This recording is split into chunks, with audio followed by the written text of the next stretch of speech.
11ஆம் இடம் லாபஸ்தானம், பாதகஸ்தானம். அங்கே அமர்ந்திருக்கக்கூடிய ராகு என்பவர் தனியா இல்லை, அவர் குரு பார்வையில் தான் இருக்கிறார்.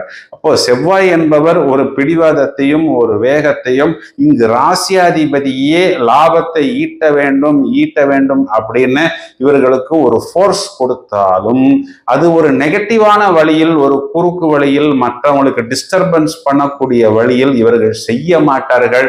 டச்வுட். ஏன் இப்படி சொல்றேன்னா, இங்கு குரு என்ற கிரகம் லாபஸ்தானத்தை பார்க்கிறது. ஸோ இவங்களுக்கு இது ஒரு பெரிய பிளெஸ்ஸிங்காகவும் ஒரு நல்ல அனுகூலமான பலனாகவும் அமைகிறது. அப்படி இல்லைன்னா போற வேகம் தெரியாமல் போய் முரண்பாடான விஷயங்களை கையில் எடுத்துக்கொண்டு பின்னாளில் அதற்குண்டான தண்டனைகளை அனுபவிக்க வேண்டியது. அதாவது ஒரு ஃபைன் கட்டுறதை கூட ஒரு பனிஷ்மெண்டா, ஒரு தண்டனையா நம்ம எடுத்துக்கலாம் இல்லையா? அந்த மாதிரி சூழ்நிலை என்பது ஏற்படும். ஸோ இந்த செவ்வாய் ராகு பார்வை அப்படிங்கிறது இந்த இடத்துல ஒரு பிளஸ் ஆக எடுத்துக்கலாம். ஏன் அப்படின்னா அது லாபஸ்தானமாகவும் குரு பார்வையாகவும்